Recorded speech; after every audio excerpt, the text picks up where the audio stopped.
Hi, I'm Jock. Hey, I'm Ray. You're listening to The Pig Wrestlers, a podcast where Ray and I are reviewing this book, Never Wrestle With A Pig by Mark McCormack. Thank you very much for joining us, and stay as long as you want, and then when you get bored, just storm out in a very dramatic fashion. And well, that was lovely. Thanks, Tim. Bye. We've got Tim Meadowcroft with us this week. I met Tim a good 8 years ago now when he was demoing something that he created called My Spare Brain, which is basically what we've all been looking for. And people are still trying to create something as amazing as My Spare Brain.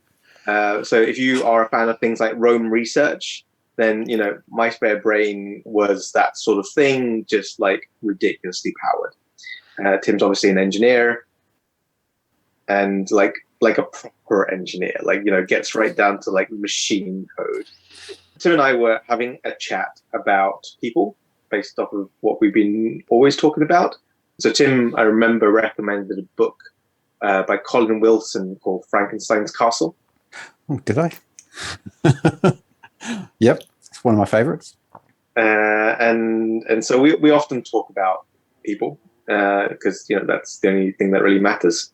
And Tim had this one concept, and I'll let him explain it, about the things that within an organization you can write down and the things that are just contained within the knowledge of the people. Yeah, so it's not my concept. It was a guy called Polanyi in the 50s was the first person to write about what's called tacit knowledge. Tacit knowledge, or implicit knowledge, is the stuff that you can't neat and tidy write down. The stuff that you know, but you don't necessarily know everything that you know until somebody reminds you of it. Classic examples are things like recognizing somebody by sight. Yeah. So if you think of somebody that you know, that's great, but you can't teach somebody to recognize them. Where would you start writing down that their hair is one color, but it's hard to codify it, as opposed to explicit knowledge, which is the stuff that is easy to write down. Yeah. How to change a tire on a car. I don't know what car it is. I don't know where you are. I don't know, but I can write down an orderly set of steps and I can transmit that information. The tacit knowledge is the stuff that is actually very valuable. And it's the stuff that's inside people's heads. So there was a couple of Japanese guys, Nanaka and Takuchi, which is probably pronounced wrong. They wrote a book called The Knowledge Creating Company about this. And they came up with this spiral model that talks about it. I don't get into all heavily the theory. I just have this thing that the important things that people know are that's inside their head and they haven't written down. It's why most knowledge transfer systems fail, and because they fail to think about how it's actually going to transfer. You end up documenting the obvious and the stuff that's easy to write, and not communicating the stuff that's hard to write, because it's just hard. Yeah? It's hard to teach somebody how to play a musical instrument. It's even harder to do it by writing down other than by showing somebody and giving them direct feedback. And when I worked in law enforcement software, which is a classic knowledge transfer, what I came up with there was a theory of an enterprise model for how you're going to navigate information within your company. Large companies do things like they go out and they buy Google Search Appliance, which was a thing Google did a long time ago. And it doesn't exist anymore, does it? You can't buy them. Why can't you buy them? Because they were useless. Okay. Well, they weren't useless. They did what they did very, very well, but it didn't deliver the value that you want. Search on the internet, search out in the wild, is looking for writing down of something that you think might exist. Search within a company is very, very different. You generally know where the domains are, and what you're looking for is the expert in something. But somebody who's the expert on one particular topic tends not to have written it all out, because it's the tacit knowledge. How do I get this done within this company? Who actually is responsible for doing this? Who knows anything about? Does anybody remember that case from 3 years ago where such and such? And those things are really, really hard to write down because they're subjective. And within a company, you tend to know them. You tend to know that guy over there is really good at doing this, but she's got the chops when it comes to doing something else. And we all form these little tacit models of who does what. Some of them are incorrect. And we try and communicate them. When somebody new joins, here's our new joiners starting list that tells you how to do the obvious things. And then it starts to fall apart when you go, oh, yeah, that step's slightly changed now. Go speak to somebody else. And we try to communicate this thing. And it's really, really hard to do. And the best I could usually come up with is you use the explicit knowledge, what's written down, as indicators for the implicit knowledge. You do wrong to try and capture the implicit knowledge itself because it also goes out of date. We've, like many organizations, brought Stack Overflow into the enterprise. Somebody who says, how do I do this in Java? They go, somebody jumps on, says, take that off. That's not specific to us. Put it on the public Stack Overflow. It's not a replacement for the public Stack Overflow. If you want to know, how do I use this library that we've developed internally within Java? Good, stick that on there. Yeah. But they're then applauding champions. And they're going, oh, the person who's answered the most questions this week is, and it happens to be John, because John's very clever and very helpful. And he's taking FAQs that we have scattered across the place. And he's in effect codifying them up to put them into the same one knowledge base. So that's great. But what those things actually do is they actually point out that John is a good source of information. Yeah. When you're searching for what to do, you get to see the names that keep on popping up. Gee, C++, keep on hitting that guy. Quant analytics, I keep on getting these group of people. That is, you're using not the subject, not the actual answers they've given, but the answers are indicating who's a good person to go speak to. You're using the explicit knowledge to point you towards tacit knowledge. And then, of course, you've got the problem of how you're going to migrate that information. What happens when this John figure gets run over by a bus on Bishopsgate or leaves the organization or goes somewhere else? You're then left with ghosts of knowledge, which is in effect more infuriating. You imagine searching and saying, I need to go speak to this guy, John. You say, yeah, we'd all like to go speak to John, but John left us 5 years ago and went off to Google or Amazon or something or other else. Who took over from John? Well, some people did, but you won't find their names because John had already written down all the answers to so many of the things. So the new people who replaced him didn't feel the need to go in and delete his old questions and answers and re-answer them themselves. There's an example of exactly this kind of problem at one of the companies I used to work for, where essentially they had legacy kind of mainframe versions of their software. And, the thing about these mainframe apps is that they weren't being updated very frequently. And they kind of were reasonably stable. So they just left them be. And so customers were running on this. And then the company sort of looking at their people and saying, well, why do we have a bunch of mainframe developers if basically they're not really doing anything? And the answer was, as it turned out, was they were their insurance policy, because what happened was they made the entire mainframe team redundant. And then a few years later, something quite significant changed. And suddenly they had a very, very strong need for mainframe developers again, which really hammered home the reason why you shouldn't just dispose of the implicit knowledge in the way you've been discussing a moment ago. And you've got to then get not just mainframe programmers, but mainframe programmers who know this old system that doesn't have people actively working on it. We're going to fix all the problems with the so-called second system. That difficult third album. Yeah. Second system is a classic. Yeah, we built one to throw it away, but we didn't quite throw it away. But now we're going to throw it away and we're going to do it all over again. And we're going to fix those design issues. The problem is, if you haven't got the people who wrote the one in the first place, there's a very high chance you've got people who are smart enough to see what's wrong, but they weren't smart enough to write the original. And if they weren't smart enough to write the original, they're sure as hell not smart enough to write the second version. They think they are. They think they can see everything wrong with it. But what they won't see is how some of the mechanisms that they really hate and they really dislike in there are actually serving an overall purpose. And you end up throwing the baby away with the bathwater. There was that tendency for companies to throw out the old system in favor of rebuilding it from scratch. And it seems appealing because, you shed all the organic stuff that's grown up over the years. The reason why it's a problem is because what you're also throwing away when you get rid of that original system are all of the workarounds that were specifically put in to deal with the edge cases that came up as you went through the process of doing business in real life with the system. And so what that meant is that when you go and start from scratch, you've lost in effect this repository of encoded business practice where actually you're almost transferring the implicit knowledge into explicit knowledge just by virtue of the fact the system has to behave slightly differently to cope with that particular edge case that only crops up in certain circumstances for which that bug fix was required. If you throw away the whole system and start again from scratch, you've lost all of the benefit of those accumulated bug fixes. And if you're lucky, those fixes have been commented. But what happens more often than not is it's been written in such a way that it just silently fixes them.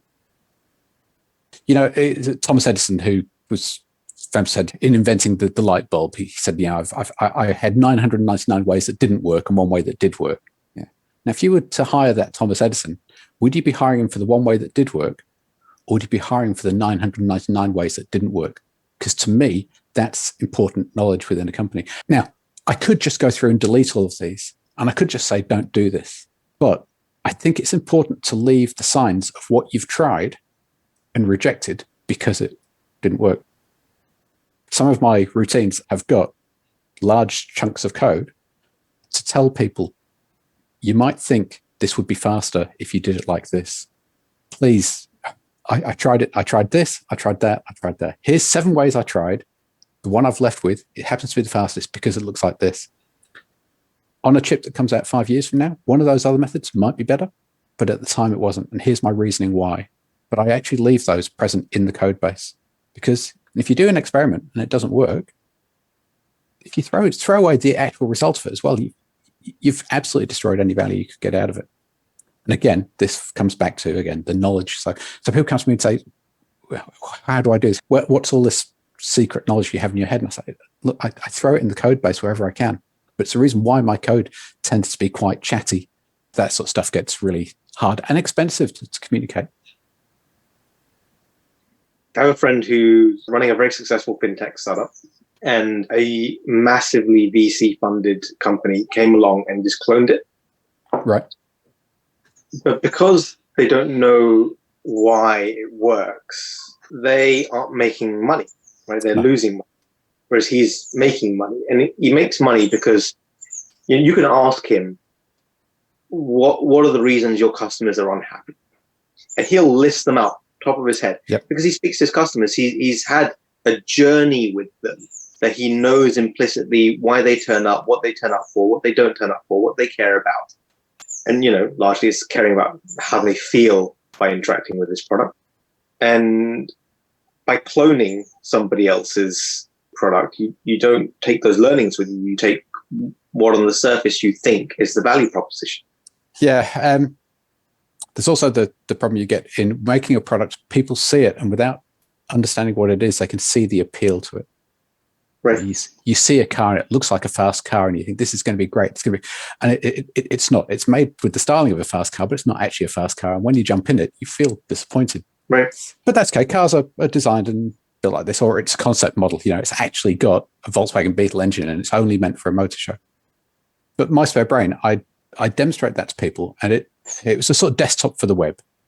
But so people would see it, and immediately they'd see this thing with people floating around and talking to each other and chat lines, and they go, oh, this is going to analyze my Twitter feed for me. No, the visual appeal of it might make you think that, but suddenly they were telling me what it should be doing based on purely what it looks like, when the essence of it wasn't that.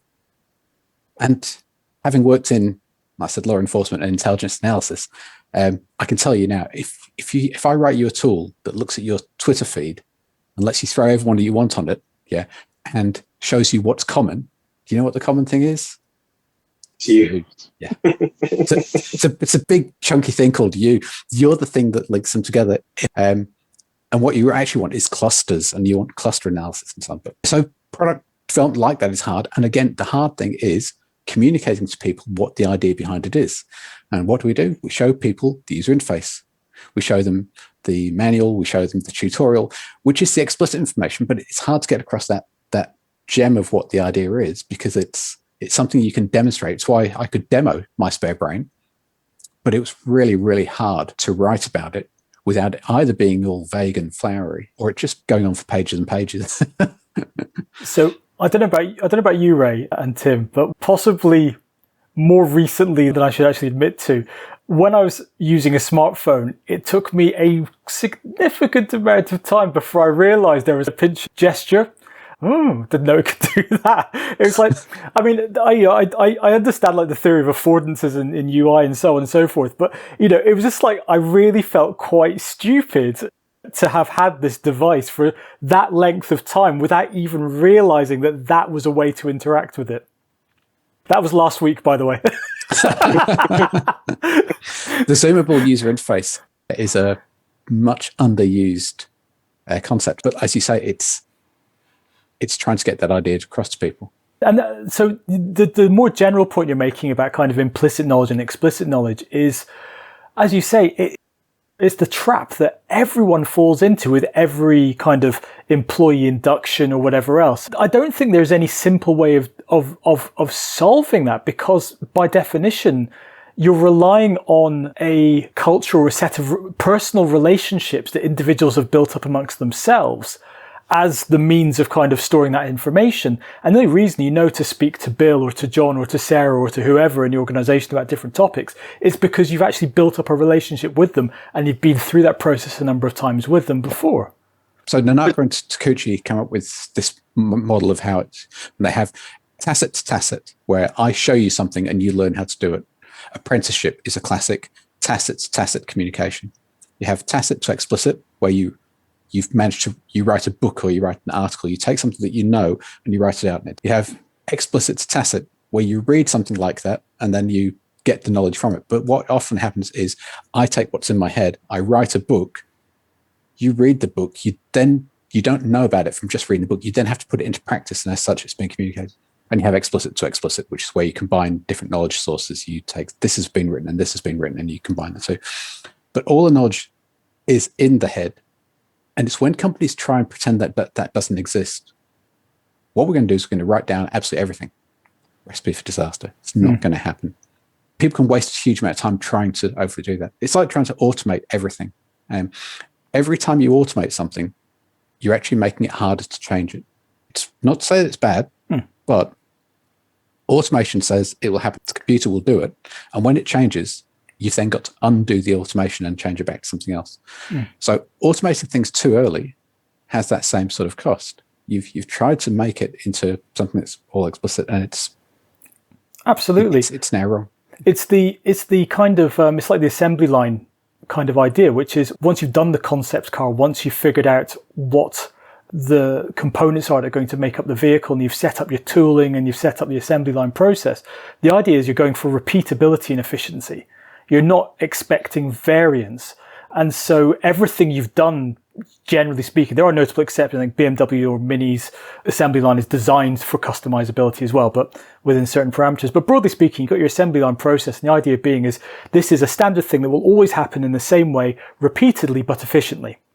And this translates across to organizations as they grow. So when they're a startup, they haven't automated or they haven't standardized their processes for things. So they're still learning, they're still figuring out how things are going to work for them, what kind of business they want to be, what kind of products they need to have, how their interactions are going to be, and so on and so forth. And then as they kind of mature and get more stable, more reliable, they start to set up the process controls, they start to set up the automation maybe, they start to set up the efficiency of repetition, but with the goal in mind of keeping things the same.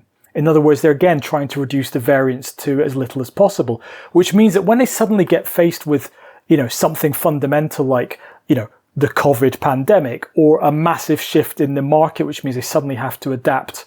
So in fintech, guess what? Everyone's got to deal with NFTs now because that's the flavor of the month.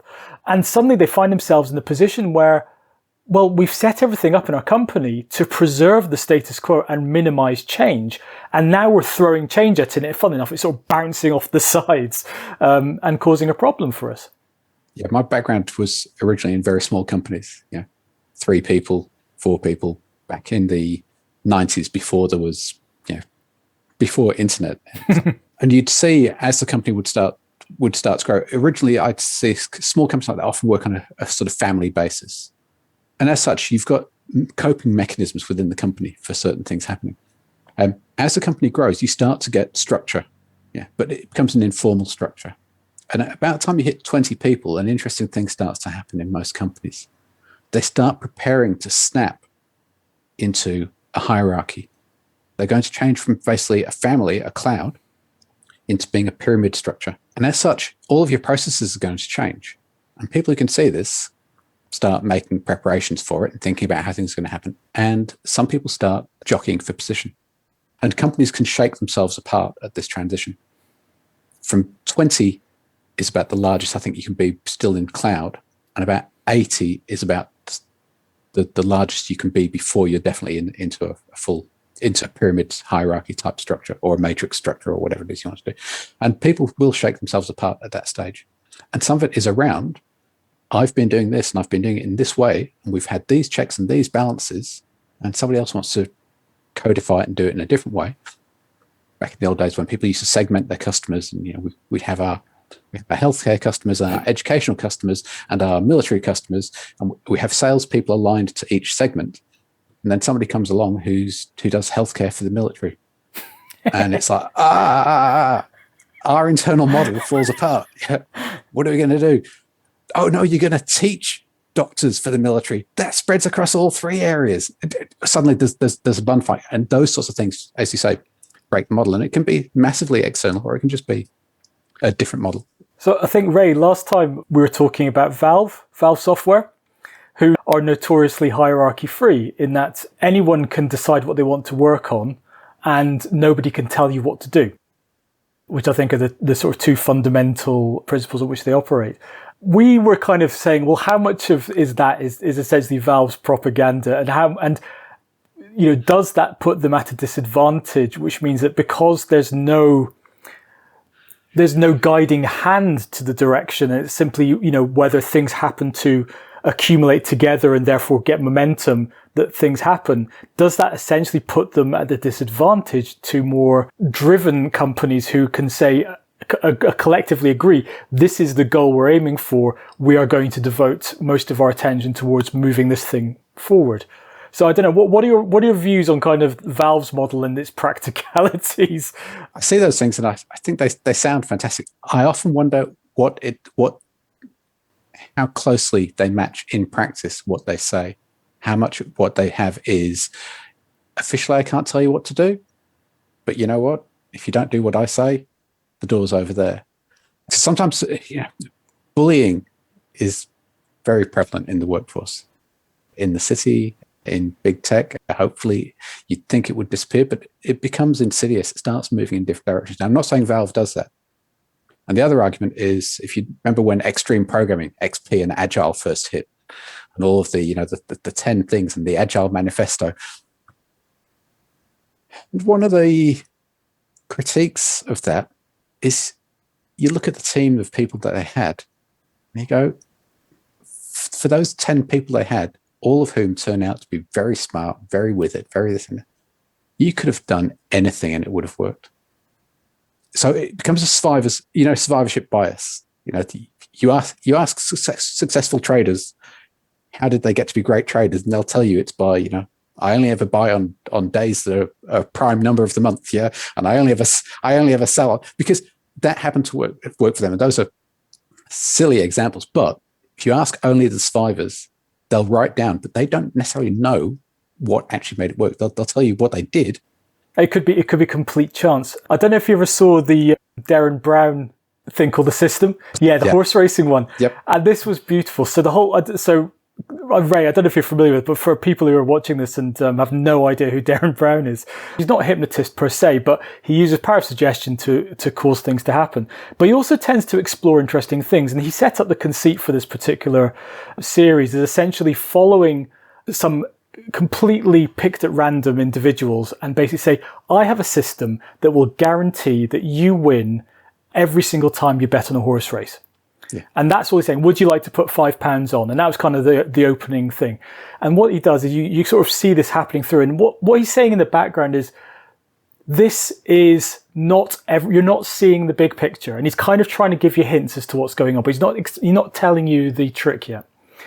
And so you're following this thing through, and you're seeing these people, and they're kind of getting, £5, and they win. And that's kind of cool. And then he phones up again, anonymous phone call. I've got a tip for you. If you put £10 on this, and so on, and it increases. And there's over 15 rounds of this later. They're literally putting their life savings on this. And at this point, he chooses to reveal himself and say, hello, I've actually been Derren Brown all along giving these tips. there is no system, because what we've done is we followed the entire kind of hierarchy, the entire kind of we've covered all of the options on all of the horse races at every point, all the way up until this point, and only shown you the one person who happens to be the winner in each case. So in other words, we're using the survivorship. We're literally just looking at the survivorship bias deliberately, because there's one person who has to be winning all the way through if you cover every option in every horse race. Yeah? Yep. And so that's all they did, was they showed this. And then this person is going to, what the hell? I've literally put 16 grand of my life savings on this horse, and you're telling me it's 50-50 at best if I'm going to win? The other thing I think which they didn't say was, I think if you actually calculate the amounts of money they've spent, they could quite easily in a production budget cover everyone's losses, which I think is what they did. But I just love the fact that he's trying to tell you all the way through the program, you're not seeing the big picture. You know, he does a thing where he flips a coin 10 times heads, right? And then he shows you the 7 or 8 hours worth of footage on time lapse that he spent trying to just get the random statistical fluke of 10 heads and then not react to it. Yep. Whilst he has cramp at RSI. In a room that appears to have natural light coming through in one side, but in fact that's an artificial light that is set up there so that it appears all the way through to be the same. And he says, here we are, 10 heads in a row. 1. Yeah, done. Yeah. And then goes off to nurse his ruined arm. A survivorship bias. There's all of the ways that we fool ourselves in each of these things. There's the classic case of World War II, the planes that came back from bombing runs. They analysed where the bullet holes were, and they looked at where the bullet holes were and said, "That's where we need more armour plating." And the answer was no. You don't need armour plating where the bullet holes are. You need armour plating where the bullet holes aren't, because that's where, if you get shot, you don't come back. We do this ourselves as well. We cargo cult everything. I describe human beings as self-justification cargo cult machines. We ultimately self-justify when we know we're lying to ourselves. When I said cargo cults, do you know what a cargo cult is? Please explain it. Please explain it. It's in itself, it might be a myth, and it might not be true, but it's one of those stories that has a certain appeal. That during World War II, as the Americans were fighting the Japanese and chasing them across the Pacific and pushing the battle back and back, there's not many islands in the Pacific. So you end up having to set up air bases because your supply chains are getting longer and longer and longer. So they'd land on these tiny little islands, which were not staffed by primitives, but people who weren't exposed to a lot of civilization, and they'd set up a runway. They lay all this tarmac out, and they build this sort of primitive landing tower, and in would fly plane after plane after plane of all of the food that they're using to supply, and all of the guns and all of everything they needed. And the natives would be there, and these giant metal birds would descend from the sky, in the idiom of the time, and bringing all this stuff. A lot of which they just throw candy to the natives. But within a couple of months, the battlefront would have moved on, and they now need a further landing. And so the Americans disappear. And the natives are left going, what happened to all the free food? What happened to the metal birds? So they became a cult of cargo, to the extent that they built supposedly their own bamboo towers and little headphones and microphones and plant leaves, and would stand at the end of the runway, which is gradually falling apart, but not much, and do all the same signs that made the metal bird appear, hoping that this thing would arrive. And you're going through all the actions, but having none of the benefits. And that just, in the same way of any good religious cult, says it's because you're not doing it enough. You don't mean it enough. You're not trying hard enough. You need to also be wearing the blue shirts. And then we also need to, so it takes a long time to disillusion people of those things where they've seen something and been successful, which is what gambling works on as well. You get the little rush from a win, and then they keep on taking your money and going. Fruit machines are classic. They're just trying to give you enough wins that make you think, I've worked this machine out. I've spotted the pattern.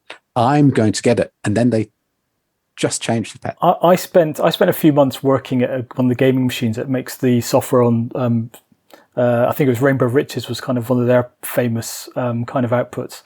And so, first of all, the games are obliged to be, as best they can verify, random in the outcome. So in other words, the outcome of every spin, of every game, of everything is always randomized. So that's the first thing. So the results are always random, which means there can never be a pattern. There is no pattern. Anything you are seeing is merely your brain applying pattern recognition to something that isn't there. And so when you're kind of watching these people going, oh, it's going to pay out soon. No, it's exactly the same probability that it was going to pay out. And more to the point, the probability of payout on the machine is fixed by law at 97%, which means that for every 100 quid you put into it, you will always lose 3 quid on average, right? And so with all of that information, yet, as you say, the little tweaks, the little kind of endorphin rush that you get from, it's going to pay out, it's definitely going to pay out now, it's just statistical tomfoolery. It's just kind of a complete mirage. You know what it is? 3% rate on print machine. Different machines have different rates depending on the class, but basically it's never above 100%, trust me. So there's a book called The Newtonian Casino about some guys in the early days of computing who were looking at roulette. And these guys went off and analyzed roulette wheels. They bought roulette wheels and they set them up. And what they found is that if you work quick enough, when you spin the wheel, and you've got a professional spinning the wheel, and what happens when anybody does something for 8 hours a day? Derren Brown can tell you, they do it the same. So this guy spins the wheel every time, bets please, gets the ball, spins the ball goes round, and he's doing the same speed every time. There's a little row of diamonds around the outside, and it stops and it bounces somewhere. So they were looking at whether they could model that, because you're allowed to put bets on until it hits the diamonds and then starts bouncing around. Oh, right. Okay. So spin the wheel, people can still put the bets on. Ball in hand, still put the bets on. Whiz the ball around the outside, still put your bets on. As soon as it hits the thing, it says, no more bets, please. Right. Tink, then you get the chink, chink, chink, chink, chink sound. Remember, all your movie soundtracks. Chink, chink, chink, chink, chink, bonk, pays out. Okay. The no more bets, please, is when it hits those diamonds. It disrupts the orderly flow. So they were building small computers in their shoes. Yeah. And these, when I say small computers, this is around Apple II time. Yeah. So not small. Not small, not power efficient. Yeah. Not very powerful. Yeah. And there's all these amusing stories about how they were electrocuting themselves with it. But basically, yes, you could predict which quadrant the ball would land in. Remember, roulette, most gambling games have rules against you cheating. Card counting is illegal. Yeah. Mm-hmm. Card counting will also get you your legs broken. Yeah. Roulette is the one where they don't mind. They leave pencils and paper at the roulette wheel and say, please write down the pattern as much as you want. Knock yourself out. Yeah. Because if you can convince yourself of a pattern, go for it. You'll keep playing. Yeah. So you were allowed to do this. So no, they found that if a wheel wasn't perfectly horizontal, if it was more than 3 degrees off, then it skewed and it gave them a good chance of winning. So they could go in and they could watch the game and they could basically time this thing with the foot switch. And then from that, it would tell them whether the table was predictable or not. And if it was predictable, because it meant it was more than 6 degrees off the horizontal, then they'd go ahead and play it and win. And if it didn't, then they'd leave. Thank you very much, Tim. It's been absolutely enlightening. Thanks again. And hopefully we'll get an opportunity to speak more about many of the things we've been talking about. Cool. Okay. Good to speak to you both. Take care. Cheers. Bye. You're listening to the Pig Wrestlers podcast. We're meant to be reviewing the book Never Wrestle With A Pig by Mark McCormack, but we don't always get around to it.